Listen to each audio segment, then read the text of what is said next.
اللہم صلی علی سیدنا محمد وعلی آل سیدنا محمد۔ تہجد کا ٹائم تھا، ایسے بیٹھے بیٹھے اتفاق سے کوئی بات ہو گئی، تو اتفاق سے وہ بات ہوئی تو پھر اس میں مجھے کچھ اس چیز کا خیال آیا کہ قرآن میں خدا نے کہا کہ جس کو ایمان ہوتا ہے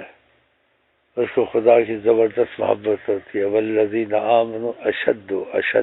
کا لفظ ہے حبا للہ، اور نبی جی صلی اللہ علیہ وسلم فرمایا خدا کی بات کسی محبت کا غلبہ ہو، سرکار جی صلی اللہ علیہ وسلم کہ میری محبت کا غلبہ ہو،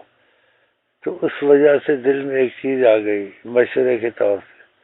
وہ لازمت نہیں ہے، جس کا دل کرے یا نہ کرے، کرے تو کر لے، نہ بھی کرے کوئی حرج نہیں ہے۔ وہ یہ آئی ہے کہ انسان 2 رکعت پڑھے، 2 رکعت پڑھ کے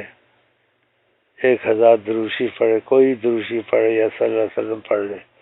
پھر 1000 آیت کریمہ پڑھے، پھر 1000 دروشی پڑھے، کوئی بھی دروشی پڑھ لے، یہ میرے کہا 2 رکعت کے بعد، اس نیت سے کہ اللہ تعالیٰ کوئی رکاوٹ ہے تیری سچی محبت اور آگے سجدہ کے درمیان میں میرے اندر،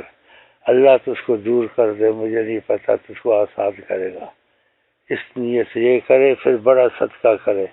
مثلا 1 گائے اور 1 لاکھ روپیہ جیسے بڑا صدقہ طریقہ ہے، یہ بھائیوں کو پتہ ہے۔ یہ ایسے دل میں آ گیا، اچانک بیٹھے بٹھائے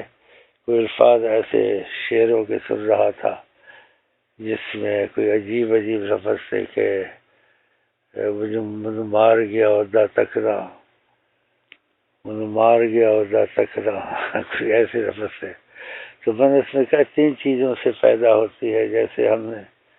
صالحین سے سنا ہے، اولیاء سے سنا ہے، اور یہ حقیقت بھی ہے، یا اللہ کی نظر سے پیدا ہوتا ہے یہ عشق، یا نبی جی کی نظر سے پیدا ہوتا ہے، یا اس آدمی کی نظر سے پیدا ہوتا ہے جس کے اندر یہ عشق رکھا گیا ہو، یہ اسباب ہیں، لیکن خدا جس سبب سے لگا دے، اپنی نظر سے یا آقا کی نظر سے یا جس کے اندر یہ چیز موجود ہے اس کی نظر سے، یہاں سے بھی، تو اس کی طرف کے لیے آسانی کے لیے انسان، کیونکہ صدقے سے ہر رکاوٹ دور ہوتی ہے، صدقے کی بڑی تعریف کی ہے حضرت محمد مصطفیٰ صلی اللہ علیہ وسلم۔